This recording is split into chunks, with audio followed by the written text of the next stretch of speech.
Welcome to what you might call the other Lowell's Boat Shop, the Pert Lowell Company in Newbury, maker of town-class sailboats and the very niche products known as mast hoops.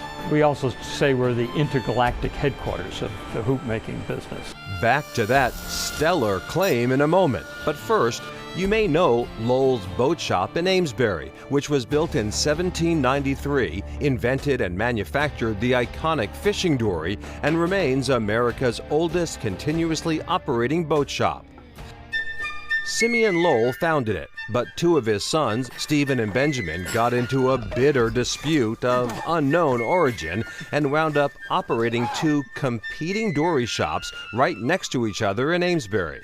The shops operated that way for more than a century and a half until Percival Pert Lowell struck out on his own in Newbury in 1946, first operating a marina and then founding the Pert Lowell Company on the Parker River in 1955, all the while maintaining the, family tradition.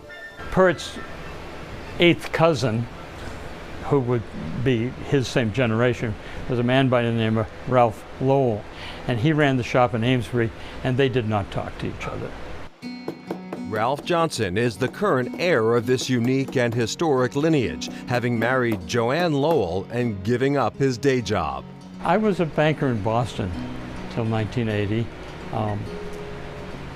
Because of a fight with my boss, I said to my wife, how about if I take 3 years off, learn the boat building business from your father, who was still active in the shop at that time.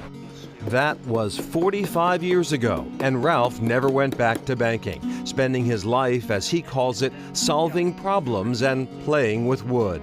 He continues to build and renovate town-class sailboats, a one-design racing and recreational boat designed by his father-in-law and popular on the North Shore. And yes, still building and selling more than 4,500 mast hoops a year. So what are mast hoops, you ask? Think of a vertical shower curtain.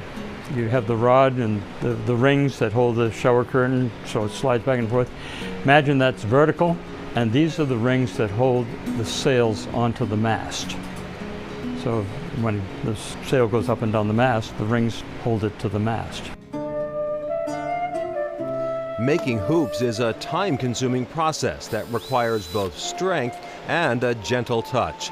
Wood is cut, boiled in a water and glycerin and lanolin mixture, rolled into a hoop of varying dimensions, then bolted or riveted together. And indeed, this is believed to be the last shop in the world, or the galaxy, to make hoops for ships all over the globe, from France to South Africa to New Zealand. I would say the majority of replacement hoops that we make for boats that have been around since 1890 or so. History, craftsmanship, legacy, all crammed into a small Newbury workshop. Even a few offshoots of the hoop business: trays, coasters, wreaths, and Christmas ornaments. I mean, you look at the floor, the drips on the floor tell a story. The boats that have been built here, the hoops that have been made for, famous schooners all over the world, and it's really something. Zach Pinciaro owns Newbury Outboards and has been in the engine and marine repair business his whole working life. I've started here about 2 or 3 years ago. Ralph approached me about not having any kin and needing someone to pass his legacy on to with the hoop making, and I'd always wanted to get into working with wood and like working with my hands, so it appealed to me.